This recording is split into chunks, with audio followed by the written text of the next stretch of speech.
Bom dia a todos. É uma alegria, um privilégio e com muito temor diante do Senhor que estamos aqui para compartilhar da verdade de Deus. Quero convidar a vocês que abram suas Bíblias lá em Romanos. Nós vamos ler no capítulo 8, os versículos de 28 a 39.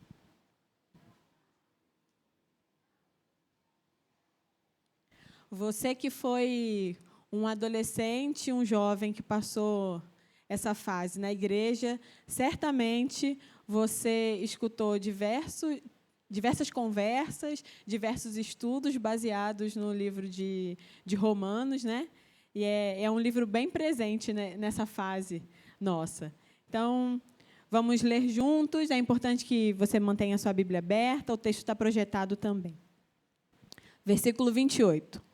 Sabemos que todas as coisas contribuem juntamente para o bem de todos aqueles que amam a Deus, dos que foram chamados de acordo com o seu propósito. Pois aqueles que de antemão conheceu, também os predestinou para serem conforme a imagem do seu Filho, a fim de que ele seja o primogênito entre muitos irmãos. Aos que predestinou, também chamou. Aos que chamou, também justificou. Aos que justificou, também glorificou. Que diremos, pois, diante dessas coisas? Se Deus é por nós, quem será contra nós? Aquele que não poupou o seu Filho, mas o entregou por todos nós, como não nos dará graciosamente com ele todas as coisas? Quem fará alguma acusação contra os escolhidos de Deus? É Deus quem os justifica. Quem os condenará? Foi Cristo que morreu, e mais, que ressuscitou. Ele está à direita de Deus e também intercede por nós. Quem nos separará do amor de Deus? Será a tribulação, ou angústia, ou perseguição, ou fome, ou nudez, ou perigo, ou espada? Como está escrito, por amor de ti, enfrentamos a morte o dia inteiro. Somos considerados como ovelhas, destinadas ao matadouro. Mas em todas essas coisas, somos mais que vencedores por meio daquele que nos amou. Pois estou convencido de que nem a morte, nem a vida, nem os anjos, nem os demônios, nem o presente, nem o futuro, nem poderes, nem altura e nem profundidade, nem ninguém em toda a criação será capaz de nos separar do amor de Deus que está em Cristo Jesus, nosso Senhor. Amém. Bem, a carta de Romanos é uma carta escrita por aquele que é apaixonado e devoto à Torá.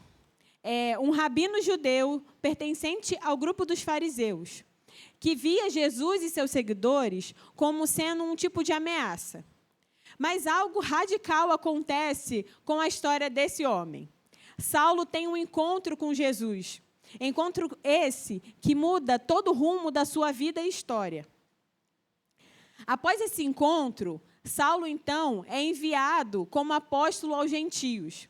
E é muito interessante, porque o nome Saulo passa, então, ele começa a usar o seu nome romano como Paulo. Não é aquela história que, às vezes, a gente ouve, né, de que mudou, alguma coisa assim. Paulo, então, é enviado para Roma. E lá, ele inicia o seu ministério viajando por todo o antigo Império Romano, anunciando a boa notícia. O rei Jesus ressuscitado e formando os seus novos seguidores dessas comunidades. Paulo, então, era um cara que era comprometido com essas igrejas, com essas comunidades que estavam sendo formadas. Ocasionalmente, ele escrevia algumas cartas e enviava a essas igrejas, com o intuito de ajudá-las, de promover a sua fé, encorajá-las, adverti-las em alguns momentos, celebrar também aqueles pontos que precisavam de ser celebrados. Em Atos, nós vemos um relato de que a igreja de Roma ela já existia há algum tempo. Mas, em determinado momento, o imperador ele decide expulsar todos os judeus de Roma. E isso dura 5 anos. Então, após os 5 anos, eles são liberados para retornar para Roma tanto os cristãos gentios como os judeus. E com esse retorno, começam a aparecer alguns problemas, porque houve uma divisão, uma ruptura nessa igreja. Eles estavam discordando, a forma de pensar deles estavam divergentes. Então, eles discordavam de coisas, de como eles deveriam seguir a Jesus, estavam preocupados se poderiam ou não celebrar o sábado, comer ou não determinadas coisas. Então, essa carta, Paulo decide escrever com o objetivo de unificar novamente essa igreja. E que o propósito também dessa unificação é que a Igreja de Roma fosse base para a expansão do Evangelho na região da Espanha. Então, existia um movimento também de enviar a boa notícia, de compartilhar dessa verdade. Com isso, Paulo escreve, então, uma das maiores e significativas de suas cartas, que é essa que acabamos de ler, o texto onde acabamos de ler. É a maior explicação de Paulo a respeito do Evangelho, da boa notícia de salvação. A carta de Romanos, ela também vai nos falar a respeito da justiça de Deus, de uma nova humanidade, que essa nova humanidade ela surge a partir de Jesus. Humanidade essa que está comprometida em cumprir a promessa estabelecida por Deus lá em Israel. E é esse, meus irmãos, o evangelho que unifica a igreja, a verdade de Deus, a verdade que liberta. É esse que precisa de ser a nossa cola, sabe? Aquilo que nos une. Às vezes, eu tenho a impressão de que nós esquecemos da profundidade do que é o evangelho, do que o evangelho é. O evangelho é poder de Deus. É poder de Deus para a salvação do perdido. É o evangelho que nos lembra a respeito do caráter imutável de Deus. De um Deus que é bom e sempre faz o que é certo. E um Deus que é fiel, fiel à sua própria palavra. Com isso, te convido a lembrar do episódio que acontece lá em Gênesis 3. O pecado entra na história da humanidade. A partir daí, todos nós somos presos em um ciclo de pecado e egoísmo. Todas as nações, todos os povos, o coração do homem, assim como a igreja de Roma estava partida, é a mesma visão. O nosso coração se rompe. Nós nos afastamos de Deus e, com isso, abraçamos a idolatria. Acabamos buscando redenção em coisa criada. E acho que é um ponto muito importante que a gente precisa se atentar. Coisa criada não redime coisa criada. Não existe nada aqui que possa redimir a nossa história. O que temos, por consequência, é uma distorção da nossa humanidade, da nossa identidade também. O pecado ele entra distorcendo todas as coisas. Não conseguimos nos ver, não nos conseguimos nos reconhecer a partir de Cristo, do Cristo ressuscitado, e, com isso, limitamos a nossa visão. Com isso, nos resta viver uma humanidade que vive uma vida de acusações diante de um Deus justo. Mas, graças a Deus, que a história não fica aqui. Ao invés de vivermos nessa condição longe de Deus, Ele nos envia o Seu Filho para morrer em nosso lugar, no meu e no seu lugar. Ele, como sendo o sacrifício perfeito para a remissão de todos os pecados da humanidade. Jesus é esse que vem como sendo o nosso representante. Ele sofre em nosso lugar, sofre no seu corpo todas as consequências da dor do pecado e da morte que causamos no mundo. Mas não fica só aí. Jesus morre, mas Ele ressuscita. E é na sua ressurreição que Ele disponibiliza a sua nova vida para que nós vivamos. Jesus se torna o que nós somos para que nós pudéssemos nos tornar quem Ele é. Pela morte do Filho, nós temos vida. E é nele que somos inseridos nessa família multiétnica de Deus. Em Jesus, nós somos feitos povo com Ele. Percebam que, apesar de todo o conhecimento que o povo tinha a respeito da Torá, como eu falei no início, Paulo, ele era um amante da Torá, ele era apaixonado pela Torá. Mas isso não é o suficiente para redimir a nossa história. O resgate não chega a partir da obediência dessas regras, mas sim através da justiça de Deus, que é expressa em Jesus. E é nele que nós somos resgatados. O resgate nos unifica com Cristo. O que é verdade em Cristo passa a ser também verdade em nós. Somente em Cristo podemos viver, de fato, a nossa humanidade, amando verdadeiramente a Deus e ao próximo, cumprindo o mandamento do Senhor para nós. Então, se o propósito de Deus sempre foi criar uma nova humanidade a partir de Jesus, então, por que da lei lá atrás? A gente precisa de lembrar que os mandamentos da lei eram bons. Eles mostravam a vontade de Deus para como que o povo deveria viver. Mas, por outro lado, quando lemos todo o enredo dos 5 primeiros livros da Bíblia, vemos como Israel falha miseravelmente no cumprimento dessas leis. Quanto mais leis o povo recebia, mais eles se rebelavam, seguindo o mesmo exemplo de Adão e seguindo o ciclo de pecado, rompendo com o Senhor mais uma vez. Mesmo recebendo regras morais específicas para obedecer, isso não foi o suficiente para resolver o problema do coração pecaminoso. Assim como o povo de Israel, por vezes nós caímos nesse mesmo lugar, de sermos bons moralmente e, na verdade, a gente nem consegue sustentar isso por muito tempo. Assim como eles, falhamos também miseravelmente, porque o nosso coração está no lugar errado. As lentes dos nossos olhos estão desfocadas. Mas a história de redenção nunca dependeu dos nossos esforços, e glória a Deus por isso. Nunca foi pela nossa competência. Jesus vem para pagar todo o pecado e tudo o que nunca fomos competentes ou capazes de fazer. A cruz de Jesus é o suficiente. A sua morte e a sua ressurreição são suficientes.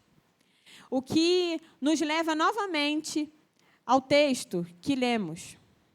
No versículo 29, vai falar assim: pois aqueles que de antemão conheceu, também os predestinou para serem conforme a imagem do seu Filho, a fim de que ele seja o primogênito entre muitos irmãos. Aqui vemos que tudo é a partir de Jesus. É em Jesus que recebemos uma nova identidade.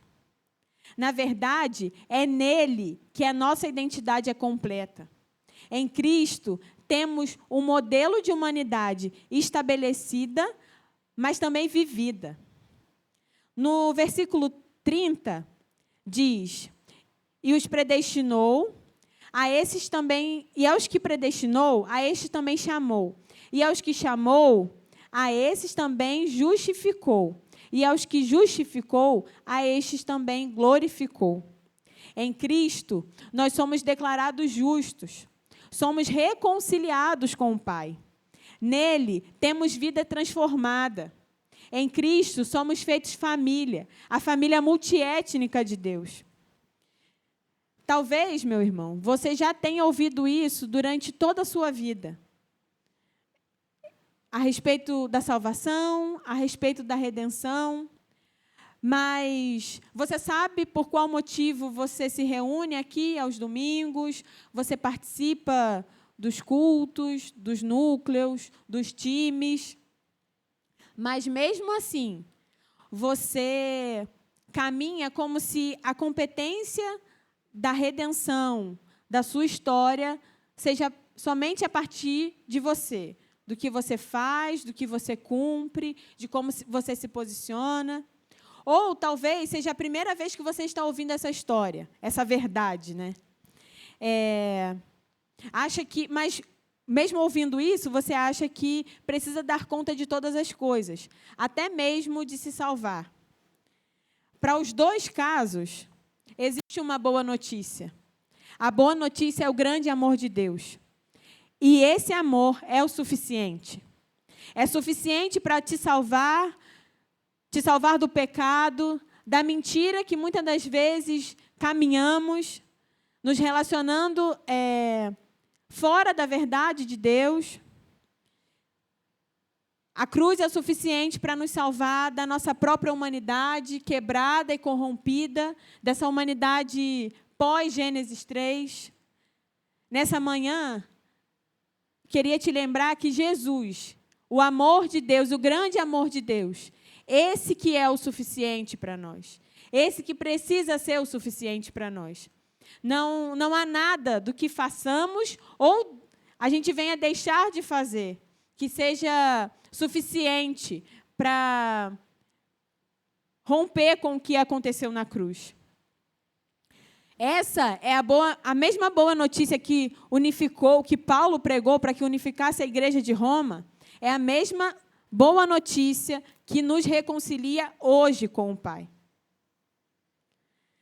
Talvez você esteja também vivendo como se, sim, houvesse algo que te condena, porque no texto fala sobre isso. O versículo 34. Quem nos condenará? Foi Cristo que morreu, e mais, quem ressuscitou, e está à direita de Deus e também intercede por nós. Quem nos separará do amor de Deus? E aí ele vai questionando com várias coisas que poderiam nos separar. E talvez você esteja respondendo sim. Tem coisas que me condenam, tem coisas que me separam. Como se existisse algo suficiente para nos separar do amor de Deus. Aqui eu preciso de trazer um ponto de que não estou abrindo margem para a gente viver uma vida de pecado e sem arrependimento diante do Senhor. Não é isso. Pecado precisa de ser confessado, precisa de ter um coração arrependido diante do Senhor. Mas eu estou me referindo a vivermos nos relacionando tão distante de Deus e da verdade de quem Ele é e tão próximo das mentiras. Que, às vezes, quando olhamos para textos como esse, de fato, não cremos que Ele é a palavra de Deus. Eu quero te lembrar nessa manhã que a palavra de Deus, assim como João fala lá em Apocalipse, na verdade, ele relatando o que o Senhor fala. Escreve essas palavras, porque elas são fiéis e dignas de confiança. Meu irmão, a palavra do Senhor para nós nessa manhã, ela é fiel e digna de confiança. Versículo 38 vai dizer: porque estou certo de que nem a morte, nem a vida, nem os anjos, nem os principados, nem as coisas do presente, nem do porvir, nem poderes, nem altura, nem profundidade, nem qualquer outra criatura poderá nos separar do amor de Deus que está em Cristo Jesus. Isso é muito poderoso. Isso é a verdade de Deus. Não há nada em nós, meus irmãos, não há nada que nos separe dessa verdade aqui. Talvez você nem esteja tão certo dessa verdade. Você já escutou esse texto diversas vezes, até mesmo já recitou, sabe de cor esse texto. Mas a minha oração é de que esse texto ele venha decantar para o nosso coração aquilo que está na nossa mente, que a gente já entendeu, que encontre lugar no nosso coração e que a gente se relacione com essa verdade. Não há nada que venha nos separar do amor de Deus. Seja você ouvindo essa história, essa verdade pela primeira vez, seja você que tem uma caminhada com Jesus, mas que, por vezes, continua se relacionando com a mentira. Não há nada que possa te separar do amor de Deus. Essa é a verdade, essa é a boa notícia do Evangelho. O Senhor nos encontrou, o Senhor nos resgatou. Foi Ele quem fez isso. Não é dependendo da gente, não é pelos nossos esforços, não é pelo que as nossas mãos elas podem fazer, mas é o que elas podem fazer através dEle. É o Senhor quem faz. Essa história, a grande história, não tem a ver conosco, meus irmãos. É a grande história de Deus. Nossas histórias são inseridas nessa história. Essa história de redenção. Essa história que, quando somos inseridos, Ele muda toda a história. Talvez a sua história seja essa. Começou toda torta, toda errada, mas o Senhor entrou. E quando Ele entra, Ele transforma. E essa transformação que viveremos, ela completa na eternidade, hoje aqui, a gente já começa a desfrutar dela. Então, a minha oração nessa manhã é de que esse texto seja verdade nos nossos corações. Eu estou certo de que nem a morte, nem a vida, nem os anjos, nem os principados, nem as coisas do presente, nem do porvir, nem poderes, nem altura, nem profundidade, nem qualquer outra criatura pode nos separar do amor de Deus que está em Cristo Jesus. Essa é a verdade que precisa estar no nosso coração. O Senhor é poderoso, o Senhor é fiel. Ele envia o seu Filho Jesus em nosso lugar para pagar a nossa dívida. A dívida já foi paga. A gente não precisa andar mais como culpados, como precisando fazer para receber. Não, nós já recebemos em Jesus, nós já recebemos a nossa recompensa. E é assim, é nessa verdade que nós precisamos de caminhar. A minha oração é de que o Espírito nos convença dessa verdade e que a gente caminhe nessa verdade, nos relacionando com a verdade. A verdade é uma pessoa, ela é revelada na pessoa de Jesus. E é nessa verdade que a gente precisa de caminhar. Eu quero orar com você, porque enquanto preparava a mensagem, o Senhor trouxe muito isso ao meu coração, a respeito de, às vezes, a gente não confiar nessa verdade, na palavra dEle, nos relacionar com mentiras. Então, a minha oração é de que o Espírito nos convença, essa palavra encontre lugar no nosso coração, e de que a gente esteja certo de que nada pode nos separar do amor de Deus. O amor nos resgatou, o amor nos encontrou, o amor redime a nossa história, o amor nos reconcilia com o Pai. Em nome de Jesus. Senhor, nós louvamos o Teu nome nessa manhã. Te agradecemos, Senhor, porque temos a certeza de que o Senhor fala conosco. A Sua palavra é viva. E por mais que, às vezes, textos que a gente já tenha se relacionado diversas vezes, tenha lido diversas vezes, o Senhor sempre tem algo novo a trazer ao nosso coração e a falar conosco. Obrigada porque hoje foi mais um dia desse, de que o Senhor trouxe algo novo, Senhor, ao meu coração, e oro para que também no dos meus irmãos. Jesus, eu oro para que essa verdade seja cravada no nosso coração e de que a gente não caminhe num caminho de mentira, num caminho de culpa, num caminho como órfãos, mas de que a gente caminhe como filhos seus. Nós somos seus filhos. O Senhor nos resgatou. A sua cruz foi o suficiente, Jesus. O Senhor nos deu uma nova humanidade, nos deu nova família, novas vestes. E a minha oração, Senhor, é que a gente caminhe nessa verdade, Jesus. Nada pode nos separar do Teu amor. O Seu amor nos reconciliou. O Seu amor nos resgatou. E é desse amor, Senhor, que queremos desfrutar. É desse amor, Senhor, que queremos compartilhar. A boa notícia do Evangelho é uma pessoa. É o Senhor Jesus. E é dessa verdade que a gente quer viver e quer compartilhar. Em nome de Jesus, que nessa manhã saiamos daqui com o nosso coração encorajado e com essa verdade latente em nós, Senhor. O Senhor nos resgatou. O seu amor é o suficiente. O seu Filho Jesus foi o suficiente. A sua cruz é o suficiente. Não há nada em nós que possamos fazer para merecer o teu amor, Senhor. O Senhor é um Deus de amor. O seu caráter é imutável. O Senhor permanece sendo o mesmo Deus. Louvado, bendito seja o teu nome nessa manhã. Obrigada, Senhor, pela oportunidade de nos reunir aqui, como igreja, como família, para bendizer, honrar e louvar o seu santo nome, para ouvirmos mais do Senhor. Louvado seja o teu nome, Senhor. Te agradecemos, te louvamos. Em nome de Jesus. Em nome de Jesus. Amém.